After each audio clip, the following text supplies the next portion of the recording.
Il est minuit, une jeune fille entre dans une pièce sombre.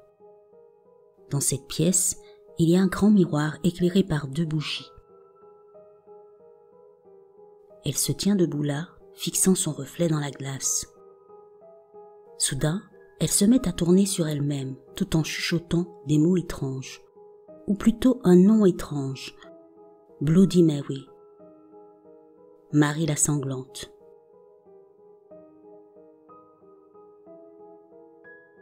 Elle continue ce curieux rituel et à chaque tour, elle élève de plus en plus la voix. Puis, au bout de la 13e fois, elle hurle cette phrase. Bloody Mary, I killed your baby. Puis elle s'arrête devant la glace et fixe son reflet.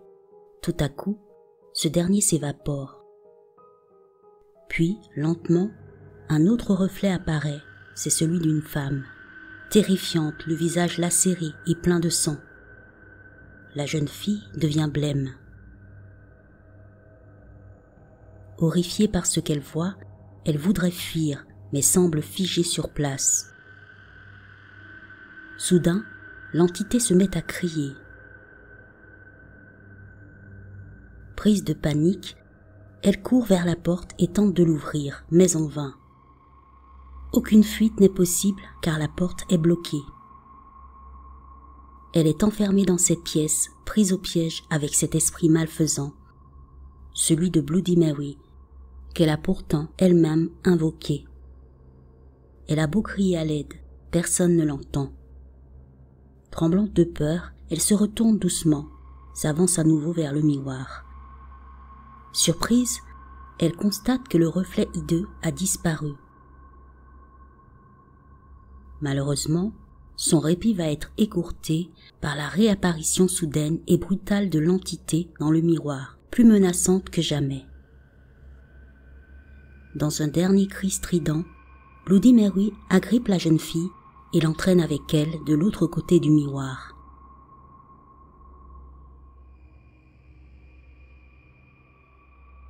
Celle-ci n'aurait jamais dû jouer à l'invoquer, car maintenant elle a disparu dans le monde des ténèbres et on ne la reverra plus jamais.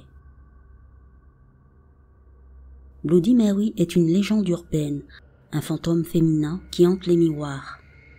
On dit qu'elle est terrifiante et que pour la voir apparaître, il faut exécuter ce rituel qui consiste à se placer devant la glace dans une pièce sombre, éclairée avec des bougies, et prononcer plusieurs fois son nom. Le nombre de fois peut varier, allant de 3 à 13 fois.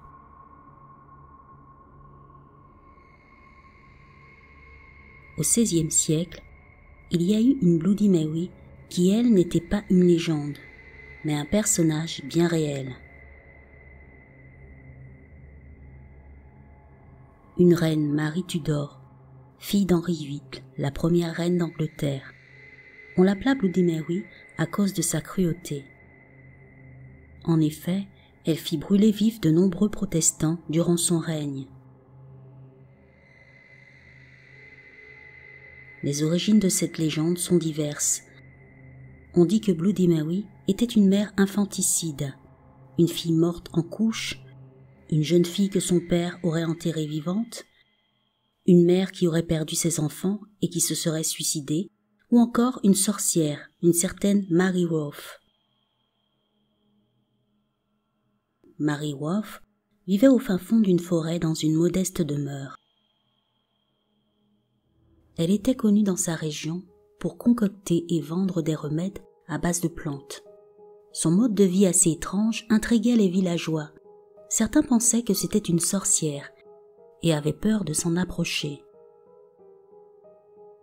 Au bout de quelque temps dans le village, des petites filles commencèrent à disparaître. On avait beau les chercher, on ne retrouvait aucune d'entre elles. Les parents étaient désespérés. Et comme on pouvait s'y attendre, ceux-ci soupçonnèrent Marie, allant jusqu'à lui demander des comptes, mais cette dernière nia toute implication dans la disparition des enfants. Seulement, les villageois avaient remarqué quelque chose d'assez étrange chez Marie. En effet, celle-ci avait changé physiquement. Elle semblait rajeunir de jour en jour. Une nuit, Sans raison apparente, la petite fille d'un des habitants sort brusquement de sa demeure. Elle était visiblement attirée par quelque chose d'invisible, mais par quoi, les parents ne le comprenaient pas. Très effrayés, ils essayèrent de l'arrêter, mais en vain. Certains habitants, entendant les cris de détresse des parents de la petite fille, n'hésitèrent pas à leur venir en aide. Ils se mirent donc tous à la chercher. Soudain, l'un d'eux aperçut une étrange lumière à la lisière du bois. Et en regardant de plus près, ils virent une femme debout là, près d'un grand chêne.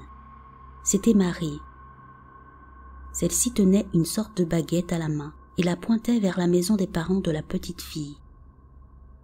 Voyant ce qu'elle était en train de manigancer, les villageois l'attrapèrent, essayant de l'immobiliser.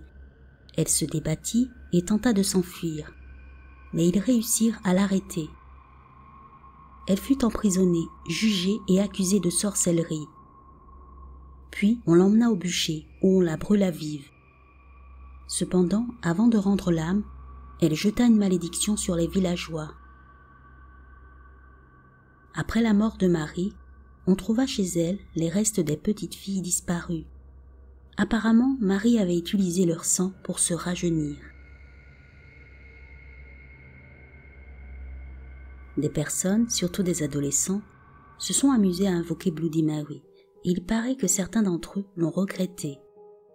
On dit qu'une fille se serait retrouvée poignardée après avoir crié devant le miroir de sa salle de bain qu'elle ne croyait pas en l'entité. En tout cas, les gens n'ouent pas, il vaut mieux ne pas tenter le diable et éviter d'invoquer Bloody Mary, car on ne sait jamais.